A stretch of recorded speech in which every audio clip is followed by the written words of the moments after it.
Okay. Oh, sorry. Sorry. Okay. We're live. What is up, everybody? This is the Four Horsemen Fantasy Football Podcast. My name is Josh Romine. Joining me tonight, as always, you got Alex DeVinny Stoner. What up, Alex? How is it going? Great. Josh Van Cleve. How you doing, my man? What's happening, guys? Not much. And Brent Walker. What up, dude? We're here. We're ready to go. Okay, perfect. All right, so we're going to do something a little fun this episode. I want to pose just a random question. I debated on whether or not it was going to be football related or if it was going to be something very serious that was in the news. I decided to go with the news, and I need to know, Alex, how many Pokemon have you caught so far? Are you talking about like overall, or are you talking about like different breeds? Different breeds. Different clearly. breeds. Okay. Well, you sprung that on me. I'm gonna have to actually open this thing up. It takes forever. Hold on. You can't guess? You don't have an idea? I mean, I kind of have an idea, but it's. I was thinking it was like. There's. Gosh, I don't know. I was gonna say. Because there's like 250 different types, but they rank them. It's weird. Of course, this is going to take super long, so this snap question is going really quick. But I did. The weird thing is that you go to IPFW, which is the university around here for those that aren't in Fort Wayne, and there are so many checkpoints. You just walk around, you collect Pokeballs and everything like that. Oh my gosh, it's so much fun. And all the nerds at like 11 o'clock at night, there were like 75 people at this one place. No joke. Like 11 o'clock on a Wednesday night. So did I hear, is Brent one of those nerds now too? Yes. He is one of those nerds, and he was having a great time. He was having a great time. And of course, this is just not even loading. Brent, how many Pokemons do you have? I have 169 out of 250. That's a lot of Pokemons. Right? Is that a lot? I don't know. I feel like it's a lot. I've never played it, nor have I downloaded it. But that 250 is a different number, though. Because then there's if you go to the Pokedex, that is like the specific type of Pokemon. Yeah. Because the I have 250... 37 different ones. Because I was thinking that mine was like right around 30 as well, like give or take a few. Mine, of course, is not loading, even though I'm in my house with Wi-Fi and everything like that. That's okay. I have a follow-up question. Okay. So since you've been playing this, it's been out like a week or so now, I think. Is this going to keep taking off, or is this already like hit its climax and now it's going to start tapering down? I think that it's so basic and simple now that they're just going to keep adding to it. And I don't know if you've ever played like World of Warcraft or anything like that, because it starts off in this very basic thing, like you're doing the same things, and then it starts to wane. And and this all depends on how they play this. Now, if they play it where they keep evolving with how people are playing the game, it'll be great. Just like World of Warcraft, they kept new things as people were getting higher in levels and stuff. I think that you're going to be talking about this for a long time. Honestly. It is insanely crazy the amount of people that play it. Yeah, it's so much fun. It just is. I'm not downloading it. I'm scared I'm gonna get addicted. So I have it now. I have 42. And Brent had 37. Did you say? Yeah. Yes. You guys are doing well. Good job on your Pokemon collecting. Pretty pumped.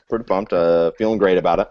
All right. Well, next episode I'm going to recheck in on your Pokemon collections. but now I want to go ahead and I want to move into we want to do a fantasy stock watch. It's going to be like our section of what's going on in the NFL this last week, last couple weeks.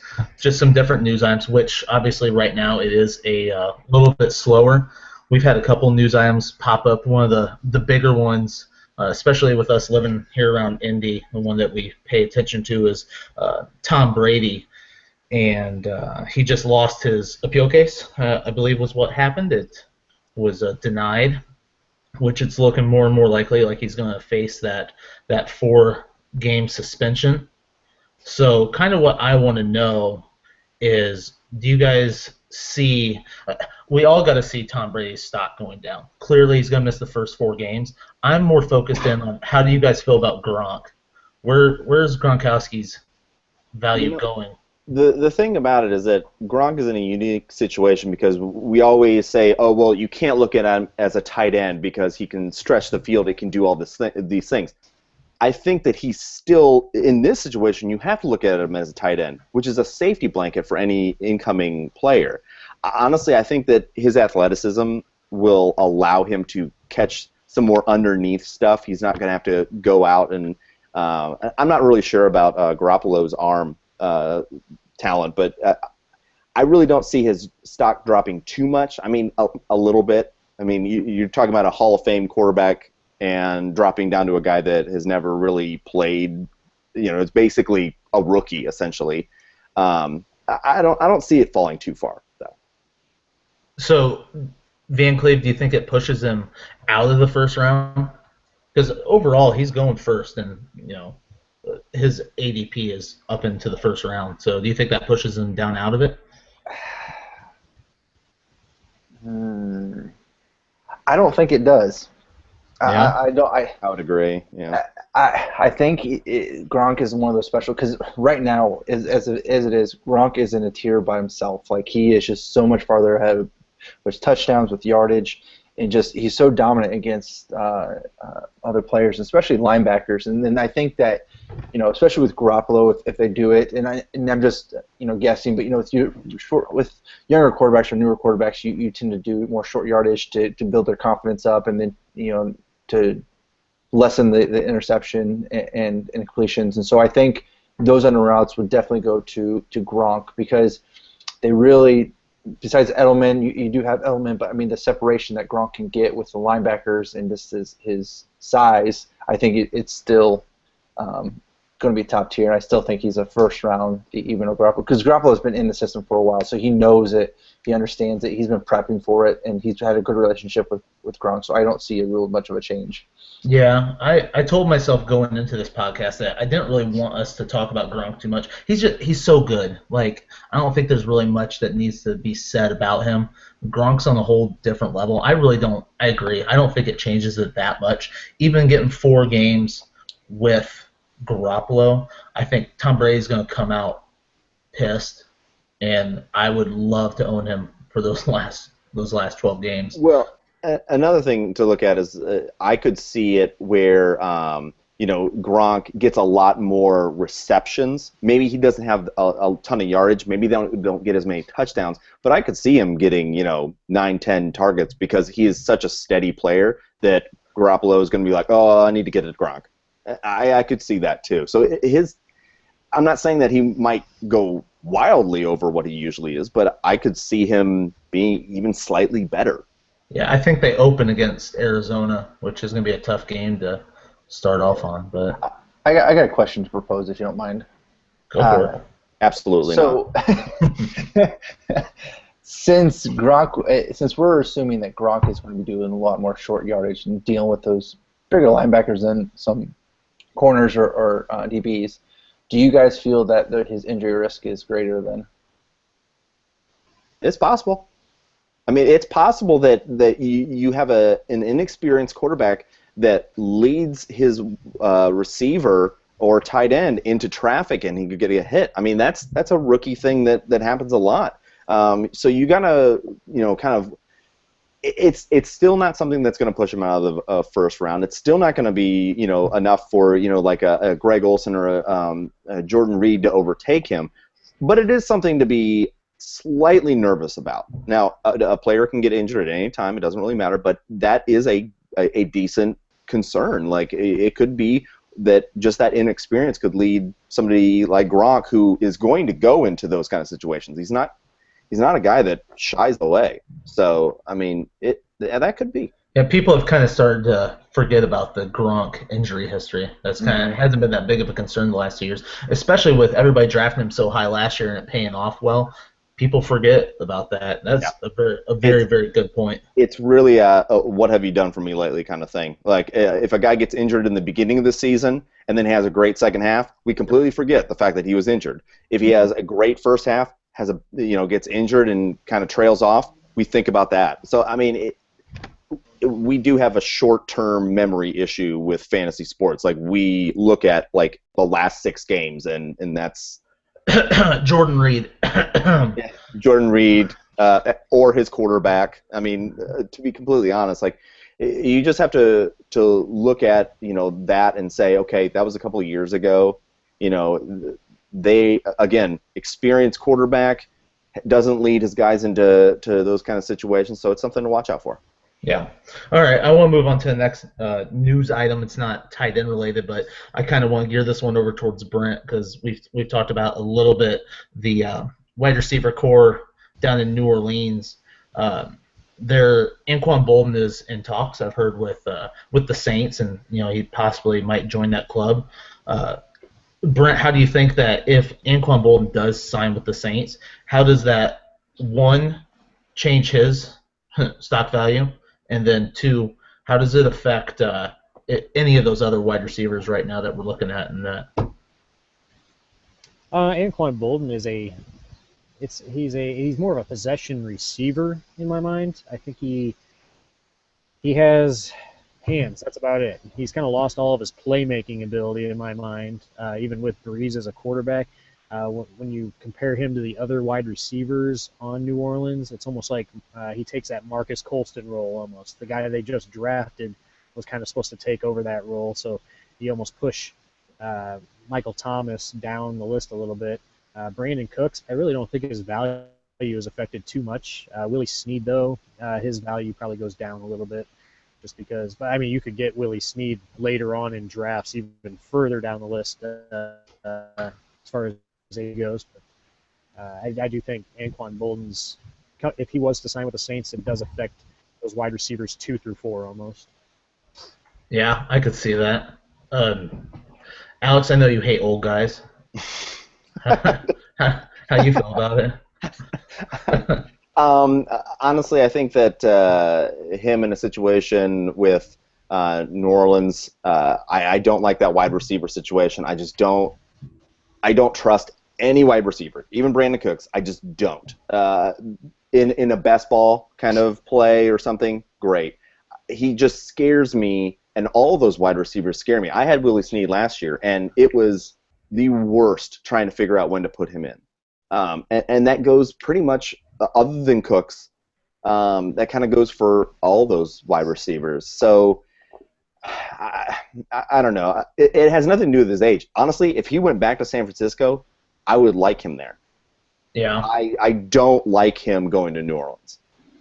Yeah, I hope he stays away from San Francisco because Torrey Smith tearing it up. Top notch. Have you ever heard of that guy before? Yes.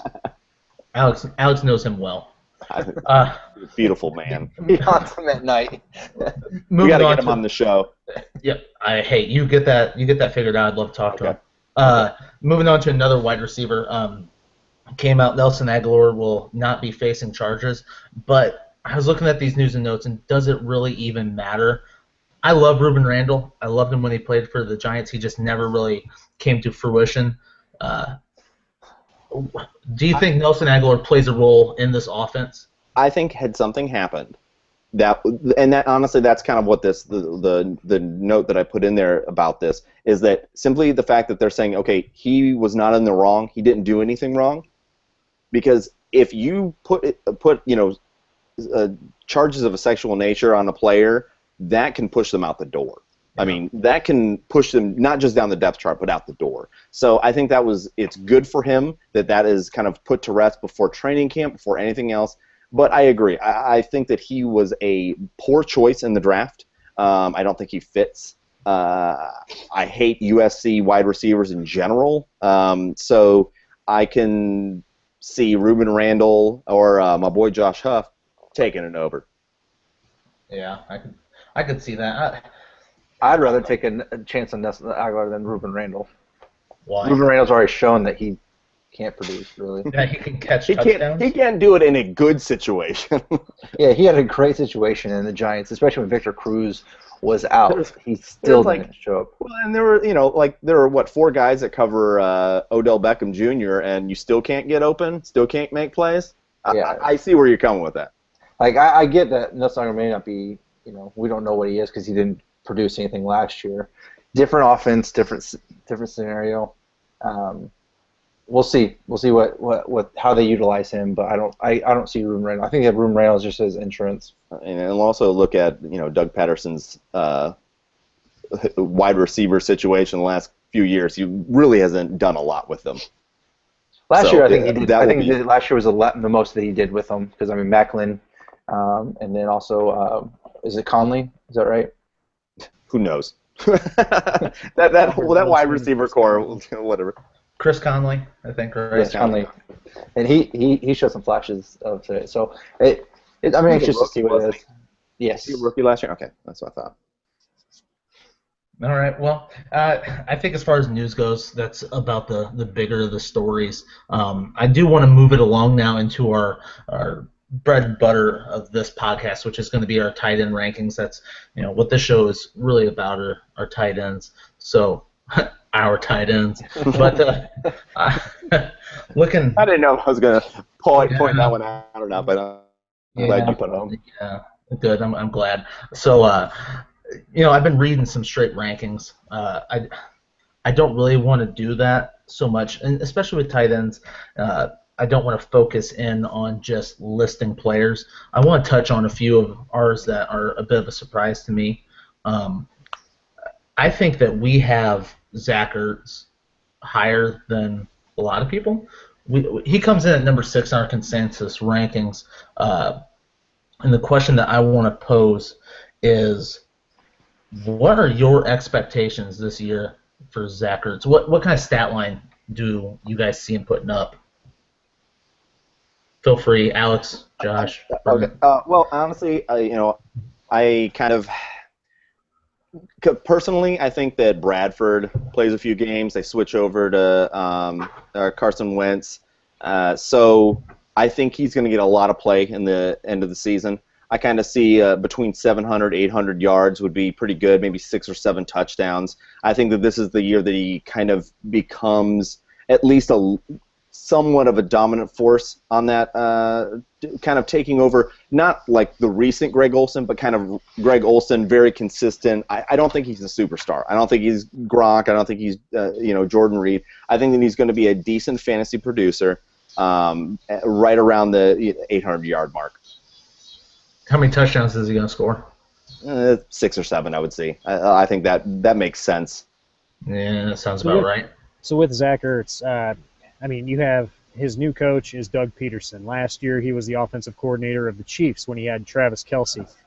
I kind of compared both Ertz and Kelce because Kelce's usually going ahead of Ertz. They're both basically they're the exact same player. No joke. Kelce is about 10 pounds more in weight, but they had almost an identical stat line last year by the end of the season. But Kelce had 3 more touchdowns. That's it. That's really the only difference is the touchdowns. Now, Ertz did have only 2 touchdowns last year, so there is huge room for upside, but a lot of improvement from those marks. I don't know if the receptions and the yardage is going to go up a lot, but I do see the touchdowns going up, so he could finish as a tight, as like a tight end top 5, top 6 even. I think we have him ranked appropriately. Well, that's the thing. I don't think he even needs to put up much more than 6 or 7 touchdowns to put him up in that rank. If you look at his game log last year, over the final 4 games, he took 48 targets, caught 35 balls, 450 yards, and 1 score. That's a ton of volume, and I think that's you're talking about what have you done for me lately.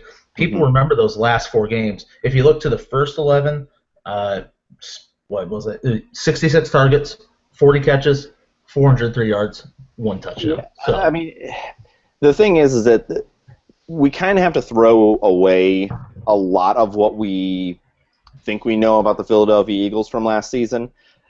However, I think Ertz was the only thing that kind of looked like it was on a progression and a good one, not like Jordan Matthew or him getting all that garbage time. Like, it's kind of hard to look at Matthews and see if he's really going to be that good or not. But I think that when you look at Zach Ertz, he looks like he was actually starting to rev up instead of just get a bunch of garbage. Well, I mean, I'm surprising, and this is surprising to me because what you said, Romine, is how I viewed it. Is Zach Ertz in the beginning of the season just was like, I mean, wasn't really a tight end that was a serviceable, but wasn't anything like wow. But then those last 4 games, he really came on and ended up being like the top 10 tight end and in the top 10 of tight ends in fantasy, which was surprising to me. And if you look at the past 2 seasons with Doug Pearson and the Chiefs, they targeted the tight end 20% of the time. So you know that he's going to be targeting the tight end in this Eagles offense, and you really if Kelce and Ertz, what you're saying, are about the same player, you can expect Kelce to be like a Kelce type player to where he could be in that top 5. He's not that far off from it. Just a few more touchdowns, and I think he can get there. He's got the yardage about what normal tight end gets it without exceptions of like Gronk and stuff, but normal tight end, around that 800-yard mark is pretty good. Yeah, just terrible play by quarterback in Philadelphia last year. Like, you can't. I think that it's going to get better because I really don't think that Bradford's going to make it through the season. And with Carson Wentz, he's got a big arm, but I think that he's going to do a lot of checking down. Because that's been kind of Kansas City's offense for the last couple seasons, so I could see that happening. They're going to be focusing more on the run, and with that, quick passes, little fakes and things like that right to the tight end. I just can see a lot of receptions going to Ertz. Yeah, like our tight end ones, so basically our top 12. There's you see quite a few new faces in there. You got Zach Ertz we had coming in at number 6. We have got Colby Fleener ended up coming in at number 7. Ladarius Green jumped up number 8.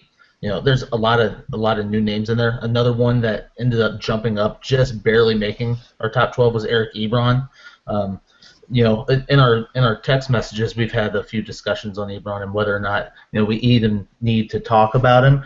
And I think we do, because I think there's a lot of buzz around Detroit with Jim Buckley taking over. I think that they're making a lot of hype out of Megatron leaving that void.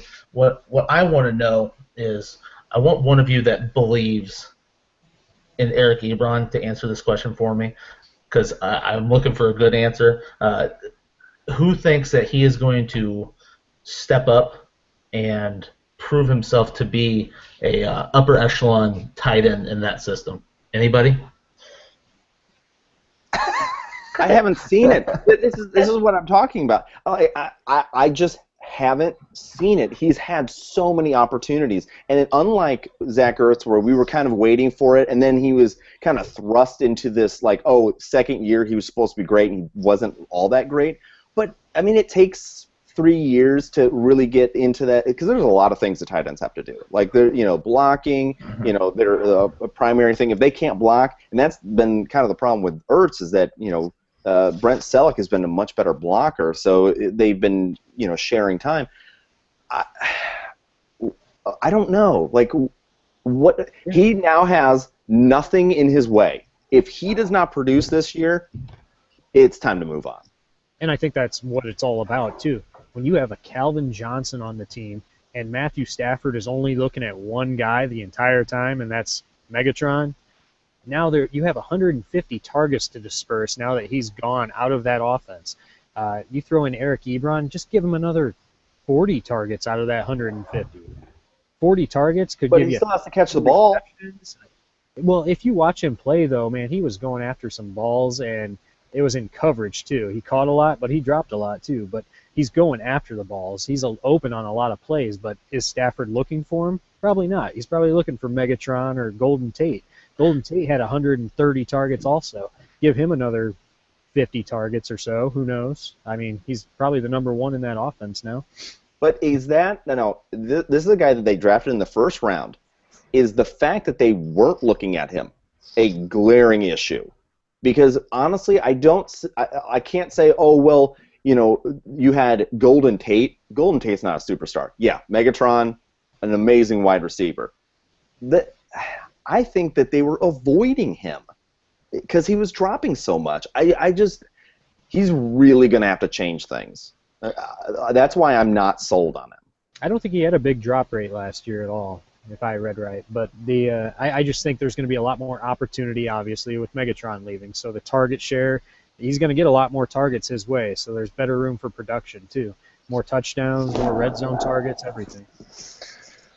Yeah, Brent, in your rankings, you have him ahead of Gary Barnidge and Delanie Walker both. Do you think that's more of a fact that they take a step back, or is it a fact that he takes a step forward? I think he takes a step forward because there's more opportunity now. Yeah, I think Barnidge takes a step back too, though. Yeah, so I think that helps out a lot.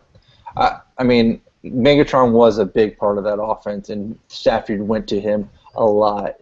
And so, I mean, you even saw that the previous season when he was in, how much the other wide receivers stepped up just because Megatron wasn't in there. I think Stafford is dependent on that one receiver. I think since it's not Megatron, because Megatron is a superstar, I think that he does disperse the ball a little bit more. And I think Ebron maybe showed him a little bit last year because Ebron did have some flashes of being good. So. Yeah, I'm for one, I'm okay taking him. I'm not, unless a No, I'm not tight end. against taking him. Well, I'm just saying. where would you take him? I mean, Go down the rankings. Like, Who would you take? okay, all right. Obviously, we'll just go down. Like, would I value-wise? Now, I can't because I mean, on my list, I have him as 13th. So I mean, I've got him down farther than everybody, right? I mean, there are some questions. Like Colby Fleener, we don't really know if he's going to produce like we are hoping. But I mean, Gary Barnidge. I like the upside of Ebron more than Gary Barnidge. Now, I do have Gary Barnidge up there simply because there's not a lot going on in Cleveland, and I could see them kind of, relying on him a little bit. However, I am a guy that likes to take a little bit of risk. I think that Ebron is a bit of a risky pick if you're picking him to be your starter, and that's why I have him I have him as basically the best backup. But you have Barnidge 5 spots ahead of Ebron. That's a lot. It is a lot, and the sole reason is because of, and I'm looking at this though just because of what their opportunities are, what they really bring to the table, and Eric Ebron has scared me.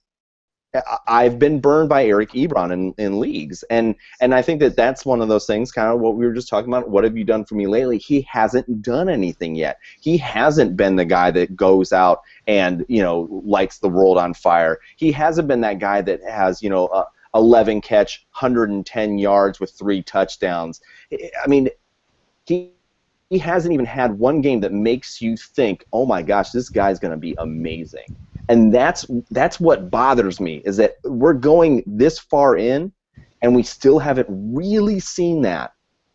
By now, that should have been out. He knows these offenses. He's been working with the same group essentially, like as far as like teammates. I don't know. I mean, it was just his second season though. But we've talked about this before. Rookie tight ends are nothing to be. Second season.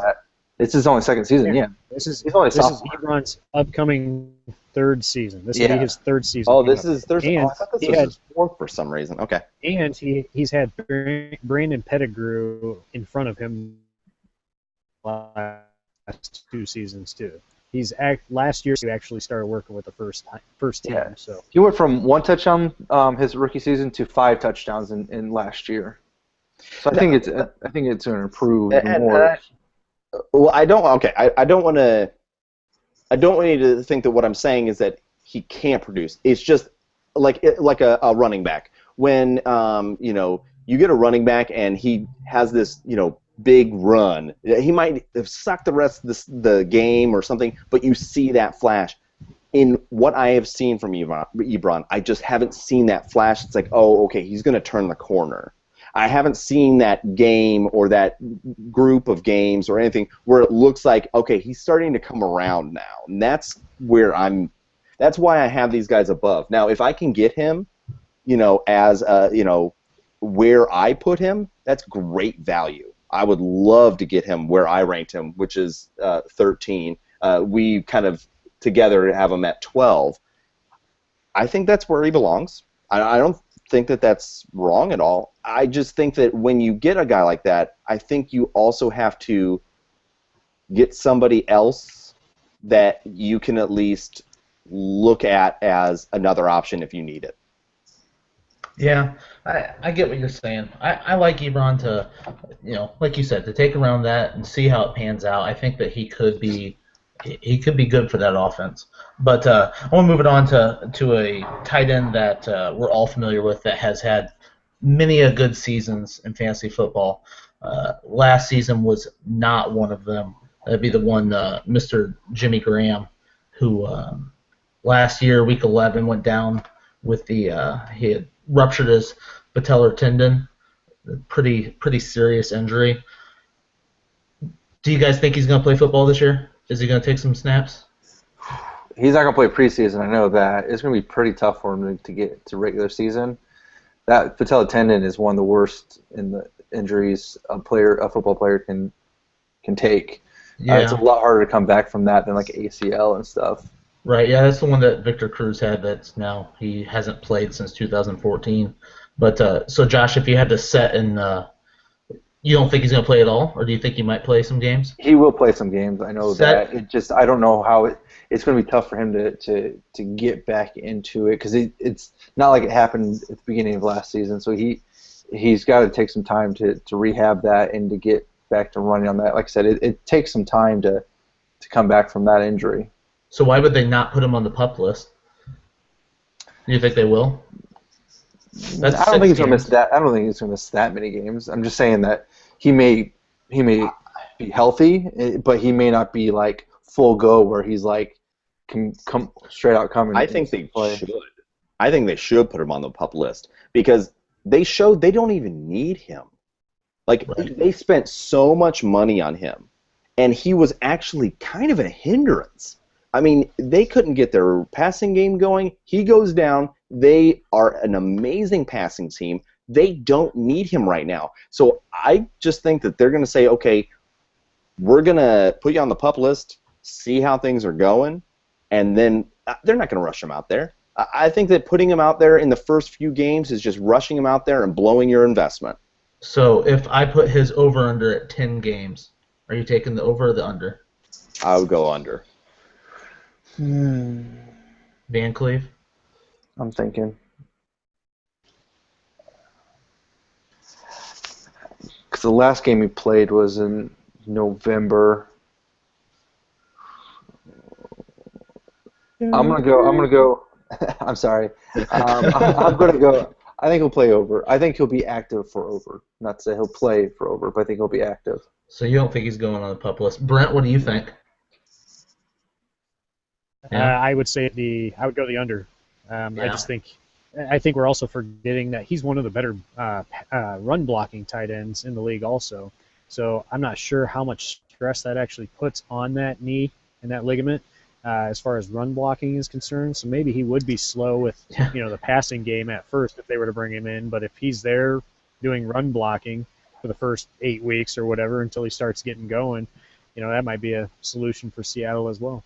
Yeah, definitely can't help it, So, for what it's worth, I would take the under as well. I honestly don't think Jimmy Graham is going to play at all this year.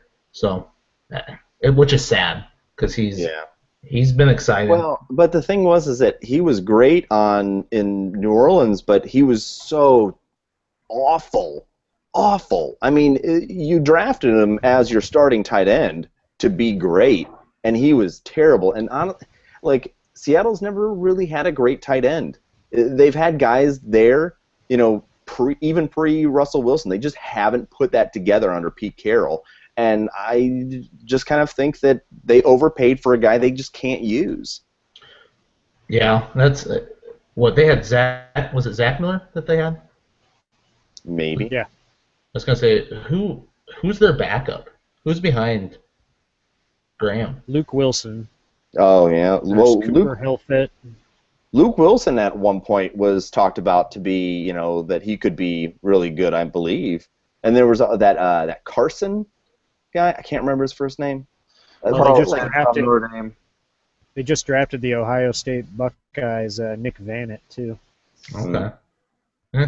So, I mean, that may give an opportunity to one of those guys to step up and do something, but I don't think we're drafting too many tight ends other than Jimmy Graham coming out of Seattle. I don't really think any of those guys will be draft worthy.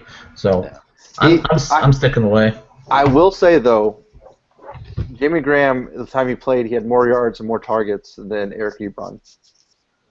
When? And both sucked. 2015. Did he really? Yeah. Well, there you go. That's whatever. All right, well, let's move from one tight end group that's less crowded to one that's a little bit more crowded. Everything about the Baltimore Ravens this year is crowded, except for the quarterback position. So it's no surprise you look at their tight ends. They just picked up Ben Watson this year, who was a big surprise coming out of New Orleans last year. Did very well for a lot of fantasy teams. They announced that Dennis Pitta is coming back, who has been fantasy relevant in the past. Also has the hips of an 80-year-old grandma, and I'm happy for him that he's making it back, but he worries me. He'll fall apart. And then you got Max Williams, their rookie from last year. So you almost got like Crockett Gilmore too. Yeah, Crockett Gilmore. I'm kind of forgetting about Crockett Gilmore. I think it's because he burnt me last year, and it was all these talks. Like I was listening to radio stations that were saying they reminded him of Gronk. I got all pumped up for it, and then they brought in Ben Watson. Don't draft a tight end that high that they did last year because you've got the next Gronk. What if it was a surprise? He just came out of nowhere. In my head, like I was the smartest one in the room, and it didn't come to be. But Alex, do you see any of these tight ends coming out of Baltimore and having a fantasy relevance? Okay, first off, Ben Watson, best year he's had in his lengthy career, by far, actually, by probably like 200 yards or almost. So I don't look at him as a serious player. I don't think that I would want any of these guys. Ben Watson, I really think, had more to do with situation than anything else. You have Drew Brees throwing you the ball. Not that Flacco's terrible, but Flacco's more of a deep ball guy. I don't think that Ben Watson's going to be flying around. Max Williams might be a dynasty stash, but I could see him kind of being a little bit more of a blocking tight end than anything else. If Dennis Pitta can play and come back to even remotely what he was when he was producing, that would be great. I just think that they're going to be very cautious with him. They're going to be switching guys out. Now, I wouldn't be shocked if one of those guys gets cut. Like, it seems a little crazy that you're going to carry that many tight ends. And honestly, I could see Ben Watson being the one that gets cut. But Crockett Gilmore looked pretty good, but again, you're still going to have the competition there. It's just not a situation you want to get yourself into. You want to make sure you have a tight end before you get to a situation where you have to pick from one of the 4 tight ends in Baltimore. Yeah, carrying 4 of them would be kind of a lot. Van Cleve, you got feelings on that subject?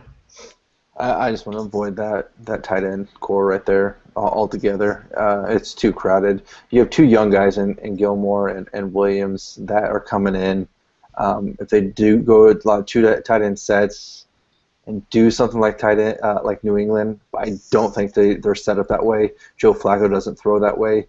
He either bombs it down or checks down to the running back. That's Joe Flacco there. He doesn't. That's all you see him really do. Ben Watson, I think, is there for a veteran thing. I think they would cut Dennis Pitta before Watson. Yeah. But yeah, you could be right. But who knows? I think Williams is a secret stash for as far as dynasty goes. I do like him for that, but until that starts clearing up a little bit, it's too muddy right now. I would avoid that. So basically, if you had to choose two of those Baltimore tight ends, it's either going to be Max Williams or it's going to be Ben Watson. And I know in our consensus rankings, they both fall into about a tight end 3 range. So they are going to be a backup or a waiver wire pickup for you at most. Yeah, we got Max Williams came in at 27th and Ben Watson at 30th, so there's not a lot of separation. Brent brought Ben Watson down quite a bit. I think he ranked him like 46th overall in the tight end ranking, so Brent actually does, in fact, hate Ben Watson. That is incorrect. I have him at 30th overall. He is my top ranked Baltimore tight end. You always misquote these. Yeah. Yeah, it's because I always look at 47. I look at Van Cleve's ranks, and I'm looking at my tiny iPhone. So I'm sorry for failing and switching that. And I do. I always do it with Brent. So Van Cleve, you are the one that hates him, right? Yeah, I'm having 47. Hate. You just hate him. No, well, I don't hate him because I owned him last year, and he saved me in a lot of leagues last year because of his resurgence with New Orleans. But I think Ben Watson, that was a situational thing. I think he's a good talent, but I don't think he's a superstar. I don't think he can go to any team and be great. I think it's a situational thing with Ben Watson, and especially New Orleans, how they always go to the tight end, and that they use them tight ends in their offense like they do. But I just think it's too crowded in there. I think Ben Watson is literally just a veteran presence to give these guys guidance, and I think that they'll utilize him, but I think they're really wanting to try to push for those young guys to mature more. Yeah, well, speaking of the younger players, I don't want to butcher any more of Brent's rankings, so I want to ask him a question. So, Brent, between the two, top It's pretty dark over there, Brent. I can barely see you. But the two main rookie tight ends that came out of this class, Hunter Henry and Hooper, if you had to pick one of them to stash, you're not going to play them this year, but you get to keep them and see how they grow. Which one of them do you think has the most potential to be a great tight end? This year I actually have Austin Hooper ranked above Hunter Henry, but that's only based on I don't think there's much behind Austin Hooper in Atlanta. I think he's going to come in right after camp and start day one because Jacob Tamme, he didn't cut it last year. And Absolutely. Levine Toilolo, he's terrible also. Yeah. So which one do you want to keep then? Like, I'm not even just talking this year, but for like the future. I think that San Diego Chargers use their tight ends quite well. So dynasty-wise, I'd probably rank Hunter Henry up a little further. But Austin Hooper, he was still ranked probably the second, third, fourth best tight end in this draft class. So, I mean, don't put anything past him to surpass Henry in the future either. Well, and also, we're actually talking about two teams that at one point in time, at least for Atlanta, really utilize the tight end position. They just haven't had a tight end. And I think that it could be, honestly, a situation where both these guys end up being great players. Especially for Hooper, he is being given the keys, essentially. There's not a lot of, like Brent said, there's not a lot ahead of him. He's probably going to be the day one starter. And I think that, Henry, it might take a little bit, but eventually Gates is going to run out. Father Time is going to get him. And, it's a great situation to be stepping into because they're so reliant on the tight end in San Diego, and they want to use the tight end. So either one of these guys could be a top 10 player, honestly, if Atlanta returns to how they were playing with Tony Gonzalez. But say the draft comes to you and you have to pick one. I think that I will go with Hunter Henry, even though I don't think he will have as much this year. Yeah. I just like him because, again, looking at the trend right now, Atlanta has not been able to use the tight end very well, whether that's scheme or personnel, whatever. But the Chargers have, and I like him slightly better just because of that fact. Yeah, Van Cleve, you differ any at all, or are you on that same Henry boat? I think I'm still on the Henry boat. The Chargers, like obviously it was previously mentioned that they utilize the tight end quite often. The tight ends average, combination of the tight ends at San Diego, they average about 9 touchdowns a season, which is really good with tight ends. I can see Hooper being something a little bit, but that Shanahan offense that runs through Julio as far as the passing game goes. But I can see him being, when they're down in the red zone, being a red zone target. So that would be a nice. But I just like how San Diego uses its tight ends, and I would go with them. All right, I could see that too. All right, so looking at our rankings, and without me calling out anybody in particular, so look past the top 24, and Alex, why don't you give me a player that you think could break out and could be a weekly starter for a fantasy team? Put me right on the spot there. That's what I like to do. Oh gosh, I just totally lost his name. Come back to me. All right, Brent, you got someone, I know you do. I've actually got 2 players. I'll narrow it down to 1 though. Perfect. For me, Jared Cook with Green Bay. Last year, Richard Rodgers did great, considering when Jordy Nelson went down with injury. Aaron Rodgers went to Richard Rodgers quite a bit, especially with the Hail Marys. Yeah. But anyway, Jared Cook comes in here. He's still young, still has fresh legs, really hasn't done a lot with the St. Louis Rams, now the LA Rams. But I think Jared Cook coming in with a great quarterback like Aaron Rodgers, he could surprise some people. He is going undrafted in a lot of leagues. He'd be a great pickup in the first few weeks if your current tight end that you did draft is all of a sudden garbage. And Jared Cook, he represents a lot of size and potential fantasy points with an elite quarterback like that. Yeah, I definitely think that he could be one, especially in that explosive offense, like you were saying, he could do well. Van Cleve, you got somebody that jumps off the page at you at all? Tyler Higbee. He is a rookie, but and I know that team's young, especially since they just got a new quarterback, and it's Jeff Fisher. But I think, as we mentioned earlier, how new or young quarterbacks like to need a safety blanket, and tight ends a lot of times are used that way. And I think that the quarterback and tight end are going to grow together. So I think that it could be a good combination and somebody to kind of watch out for. Yeah, I like that. Alex, did you end up finding somebody over there? Or? Yeah, well, sometimes I just forget what player names are. That's okay. That's my problem here. Hold on. Oh, God. We're not mad. We're not mad. Because he's even on my team. Raiders. Somebody name his name. Clyde Walford. Walford. God, I couldn't find Riviera. him. I tried in rankings. Where is he at? Not Riviera. Shut up.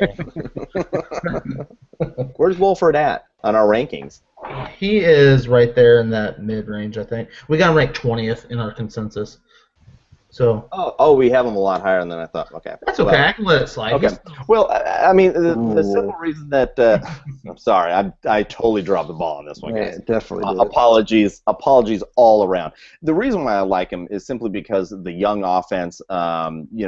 All these guys are starting at the same time. They're going to have a nice core of young players that are clicking all at the same time, and I think that he's going to benefit from that. I think that their running game is going to kind of take the next step. They got a couple of draft picks, and I think that it's a good running back core, which kind of helps out tight ends to some extent because little fakes, the dump off passes, things like that. And I think that he's going to have the opportunity to become that guy. It's a little bit of a muddy situation. They've got a couple of guys there that share time, but I think that overall, I think he's going to end up being a nice player. Yeah, I love the Raiders this year. I'm jumping on that bandwagon with you. They make me excited. The Raiders and Jacksonville are the two teams that I'm the most excited to watch, which seems like the most ridiculous statement if you said that like 2 years ago. I hate Jacksonville, so I'm not excited to watch them. But because they're going to kick the crap out of Indianapolis. They're not going to. But the Raiders have more than one player. So do the Colts. Don't Colts worry have about one that. player. One player. They have Frank Gore. Oh, they do. I apologize too. Have you not seen him working out down in South Florida? He has a hover round on the side every time that he needs to go down the field a little bit too far. I just retweeted an article that begs to differ on the hover round. He's looking swole right now. So. Swole? Well, that just might be because his knees are hurt. Like that means nothing. He needs some like ibuprofen or something like that. Cut down the swelling. The youngins. We'll just say that.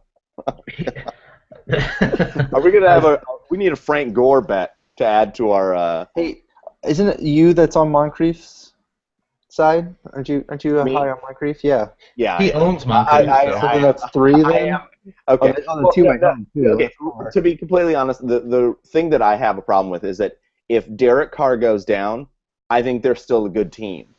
When Luck goes down, they're not that good of a team. And I think that's the biggest problem, and that's always been the problem with the Colts, is that they are so centered on that quarterback. I mean, they went in 2 years, they went from, a Super Bowl caliber team to the worst team in football because of one person. I mean, that's a huge swing, for one guy. The Colts still went 8-8 last year, which is better than a Jeff Fisher team. I'm not talking about St. Louis. Or L.A., I guess. I'm just saying that they are so. It is so necessary for them to be good. Now, I don't know if Chad Henne takes steps in Jacksonville.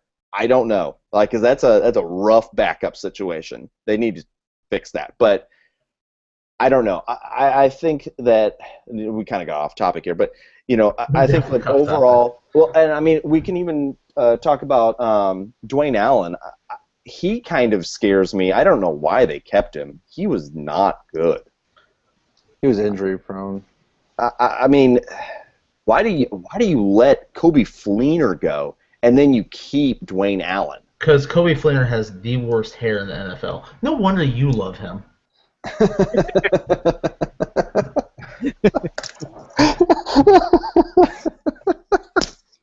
That's my man, Coby. Yeah, okay. And all joking aside, Dwayne Allen has shown some good stuff too. He can catch. He's caught some touchdowns. I'm not in love with him. I wasn't in love with Fleener though either. So getting rid of one was fine with me. If we're going to debate tight ends, then we're talking Jacksonville still. Would you rather have Julius Thomas than Dwayne Allen? Yeah, absolutely. And why is that? Production. I mean, even though he was coming back from an injury, Julius Thomas, what did Dwayne Allen end up with? 13 catches or something stupid like that? He was terrible. He was terrible. Hey, Dwayne Allen finished with more catches than Dwayne Bowe, so that is a positive thing there. So. I actually broke that down one time, and per catch, Dwayne Bowe made $1.9 million per catch. It's a good job to have. That's a great job. I could have made that many catches. That'd been great. Yeah. All right. Well, let's get off the topic. I don't want to talk about Dwayne Allen anymore. He had 109 yards last year. Yeah, I looked up his stats. He was terrible. He was awful. Yeah. It's joke worthy. He was one of the worst tight ends in the league. One of the worst. He wasn't great. All right. So, anyways, the next thing I want to talk about, I don't have any more player-specific questions. Number 14. Are you kidding me, guys? Sorry, go ahead. No, it's okay. Calm it down. It's because Coby Fleener's not there, so he's the only guy there. Exactly. Even when Coby Fleener wasn't catching the passes, Dwayne Allen was not there. Even when he was on the field, Dwayne Allen was not there. All right, proceed. I All apologize. right, all right, you ready? You done I'm now? ready. I'm good now. I'm good. Okay. All right. So let's talk about tiering. Tiering is a big talk right now with a lot of fantasy football analysts, and you got to have your tiers.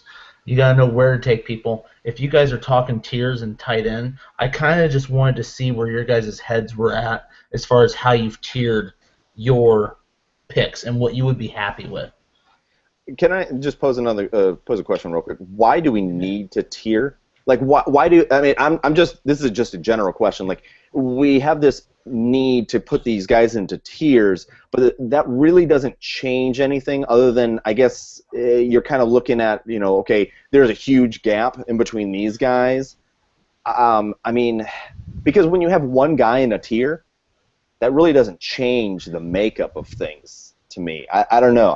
Well, and that's the thing, especially with tight end tiers. And first of all, why you tier, me personally, why I do, is I either want to be at the beginning of my tier or the end. I don't want to be in the middle. I want to be ending with what I thought was good and getting the best value, or I get the first guy in I started. Okay. With tight end tiers, you look at our ranks, and like I was saying earlier, with Gronk, he's in a tier of his own, in my opinion. I think it's Gronk, and then we were kind of talking. This is, I think, where the water gets a little muddier. You got Jordan Reed, Travis Kelce, Greg Olsen, Tyler Eifert. How do you guys tier that next group coming out of tight ends? I think that you have to kind of. For me, I don't want to look at Jordan Reed and say that he is in his own tier of second. Because I think that he will kind of return to earth a little bit, maybe closer to what like a Greg Olsen is going to be. I think that even though we have Kelce as third, he might take a little bit of a bump down just because he lost his offensive coordinator. I think that second tier is really muddy because you could go from Jordan Reed all the way down to either Coby Fleener at 7 or Ladarius Green at 8, in my opinion.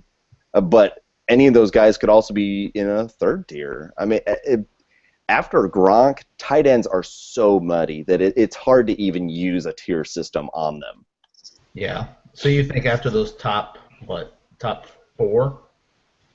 After you get past honestly, I think that when you look at it, I think there are 8 guys that could really deliver tight end 1 numbers week in and week out. I agree with where we are there.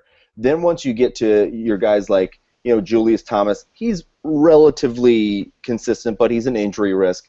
Delanie Walker is a big play guy. If he doesn't get that big play, you're gonna be hating him.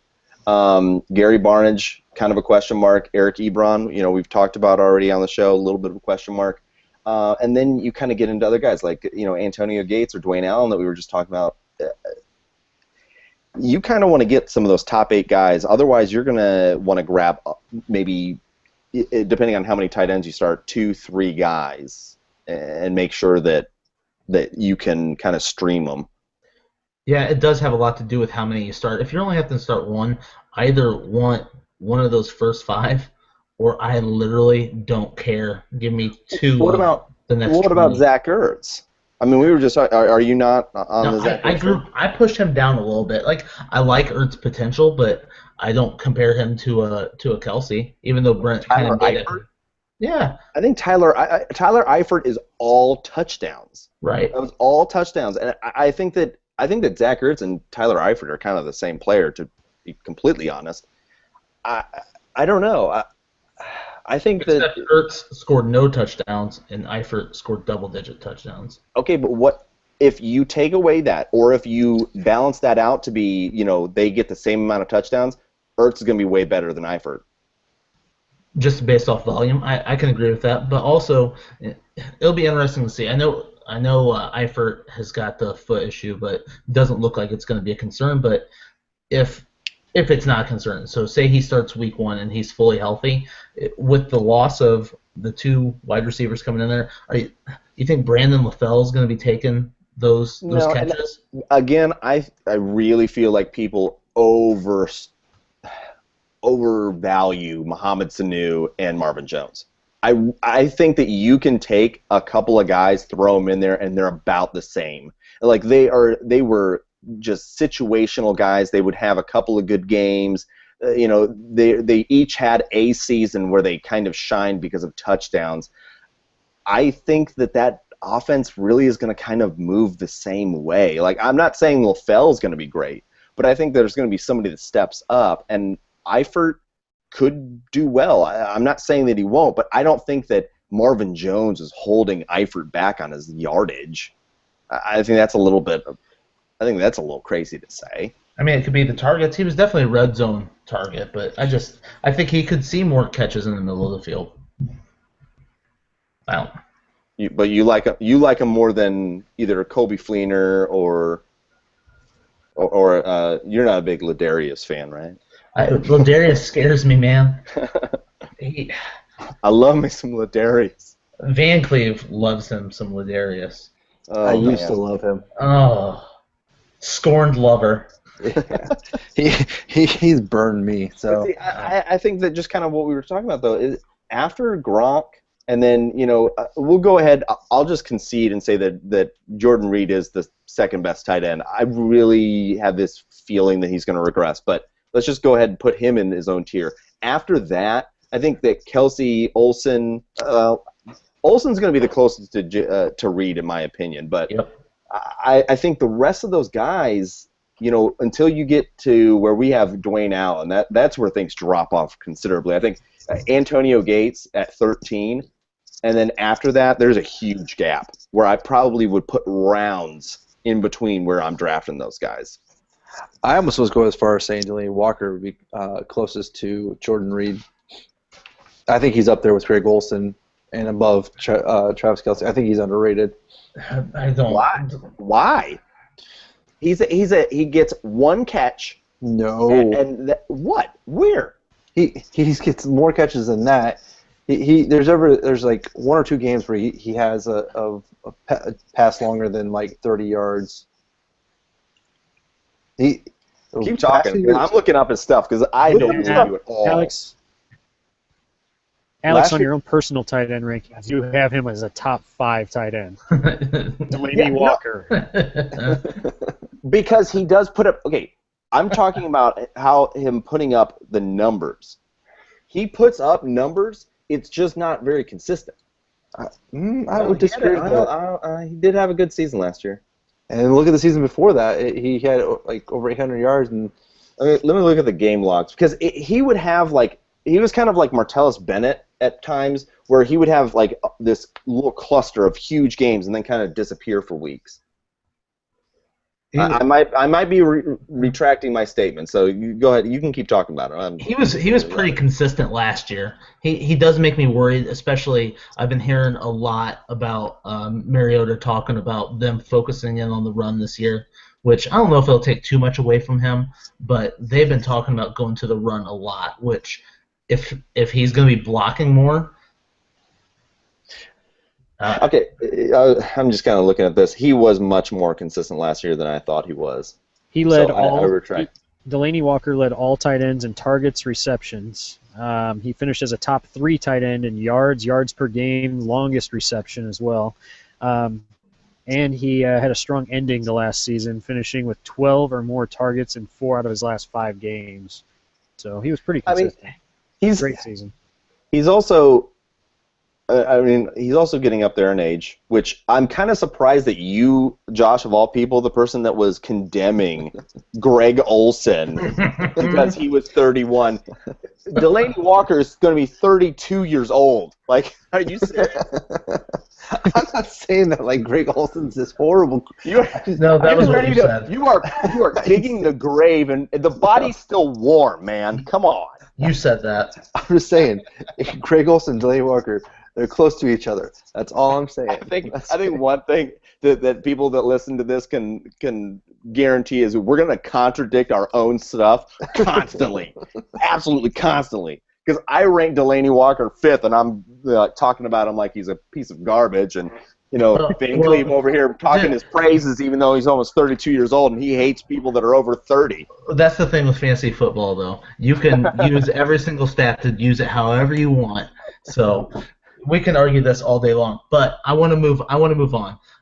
I'm going to give the point to Van Cleve on that. I think that he ended up coming out right on Delanie Walker. I concede. Okay, perfect. Now you're going to have a chance to redeem yourself, because I want to do something new. I want to play a little game here. I want you guys to be involved with it. It's not going to be a long game.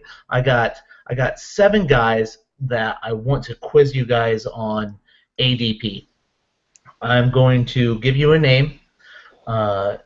The first round, Alex is going to go first, and then it'll be Brent, and then Van Cleve. You guys are going to give me the round and the pick. So you're going to give me where you think they go in a 12-man draft. Okay. Okay? And we're going to see who can get the closest without going over. These are Price is Right rules. That's how I roll. Are you gonna call me down? Mm-hmm. So let's just get right into it. Is this standard or PPR scoring? This is going to be standard. Okay. So you name the player. We tell you what pick or round. First of all, you're going to tell me what round and pick. Okay. And just Brent, I'm pretty sure it's standard, but where I pulled my ranks from, I pulled them from the 4for4 website, just because I think they do a great job. They've taken CBS, ESPN, MFL, the NFL Network, and Yahoo's rankings and put them together to form an ADP. It was updated July 12th. They have a great show. They have a great podcast, actually. If you guys don't listen to it, you should. John Paulson's amazing. Great follow on Twitter, too. But so I want to go right into the very first person. And I'm not going down a sheet, so you guys aren't going to be able to cheat. I'm going to jump around a little bit. I want to start with the guy that we've talked about. So I'm curious to see where you guys are going to fall on him, and that would be Ben Watson. So we're talking a 12-team league. Where do you think Ben Watson goes? Alex, you go first. Okay. I'll put him probably smack dab in the middle of the 10th round. So 6th pick the 10th round. Okay. Brent, you're next. Where do you think he goes? I'll go 12th round. We'll go pick 2. Now, Van Cleve, this is where you could use your Price is Right skills. Where do you go? Closest without going over. Did you say how many rounds there are to this? 7 rounds. Wait, what? Oh no, he means how many rounds in the rounds draft? in total. 20. Let's just say 20. I think he goes 14th round, 3rd pick. He goes the 18th round, 11th pick. Oh my God! Yes. Van Cleve with the All right. Second player, Travis Kelce. And Brent, I want you to start this one off. Travis Kelce. I'll go. Give me 6th round, pick 4. Van Cleve. 5th round, pick 9. And Alex? I'll just go 7th round, pick 1. 7th round, pick 1. Brent, you're going to be a little upset. Travis Kelce was the 6th round, 2nd pick. So, Van Cleve with point number 2. All right. Let's move on to the third player. Do I get both showcases? You may get to play with 4 of them. So next player on my list is Antonio Gates.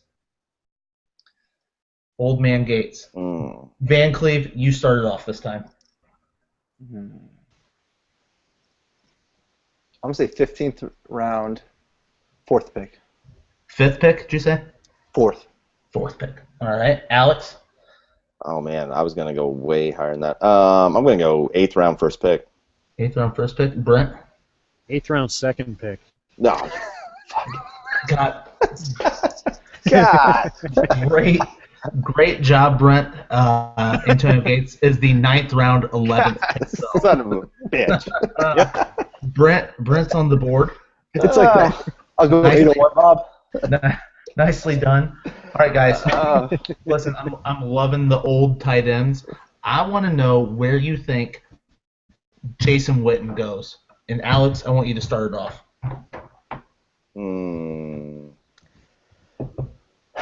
I'm going to go 16th round, 6th pick. Okay. Brent? I'll go 14th round, 7th pick. Okay. Van Cleef? I will go 15th round,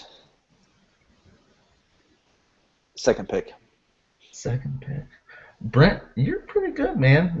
All that studying must have paid off. Brent said the 14th round, 7th pick. He is actually the 14th round, 8th pick. Oh, So nice. Nice. That was pretty much spot That was a nice on. one. Nice All one. right. All right, let's move on to our 5th At player. least we were like around that. The Yeah, Ben Watson that's one, we true. were so far. Well, I tried to pick ones that I thought we would be off on. So I actually was going to say undrafted with Ben Watson. I didn't know if I could answer that way. That's bold. They're all drafted, just FYI. Okay. So, I almost That makes went like one over, just like Brent did with Alex. all right, my 5th guy here, Gary Barnage, and Brent. I want you to lead it off. I think he might be going a little higher than I would draft him. Let's go. Why don't we start with, we'll go 8th round, 10th pick. Okay, Van Cleef. I'll go 8th round, 5th pick. Okay, and I'm, Alex. Remember what game we're playing? We're playing The Price is Right, man. Let's. You got to get on the board. You're losing right now. okay, what are the 2 picks then? What do I? They're both 8th rounders. Brent's 8th round, 10th pick, and Josh chose 8th round, 5th pick. He's feeling confident. I'm just gonna go 9th round, 1st pick. 9th round, 1st pick, and you're all over. So I was gonna go 6th round. Dang it! You You should have. stop! Why did you talk me into that? Damn it! God, I'm Don't- not doing this every don't- son of a Don't bitch. let me talk into anything. Gary Barnage is the 7th round, 6th pick. So nobody gets a point.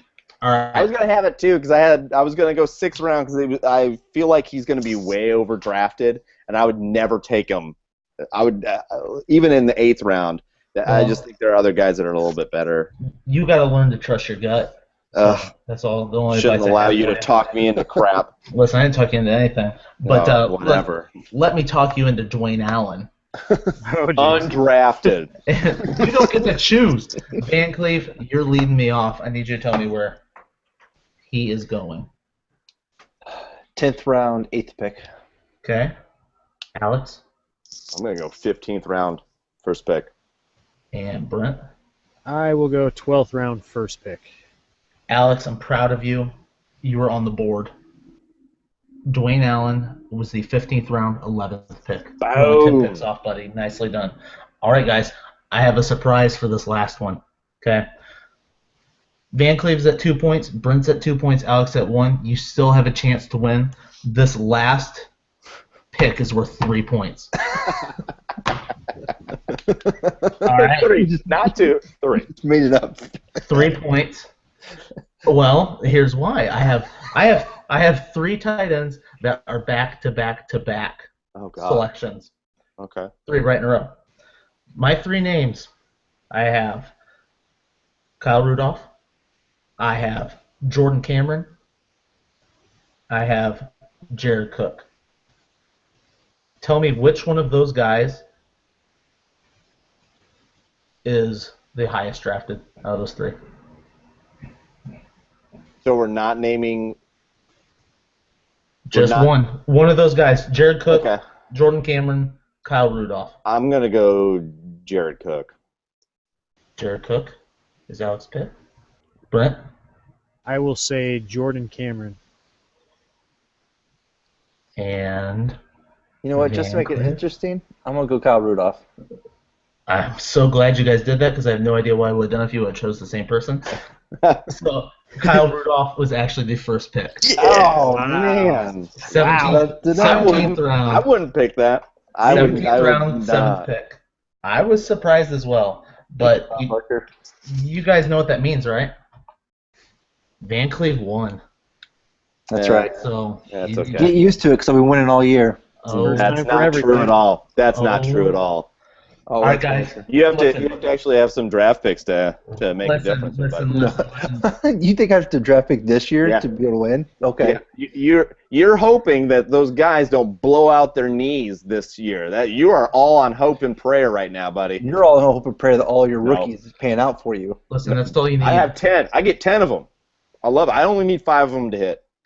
Yeah, and we're going to see how that plays out in another episode eventually down the road. I'm going to go ahead and close it out tonight. I'd like to thank everybody for stopping by and joining us. You can follow us at the 4 Horsemen Pod on Twitter. That is the number 4 Horsemen Pod. You can send us emails at the 4horsemenpod@gmail.com, spelled out the same way.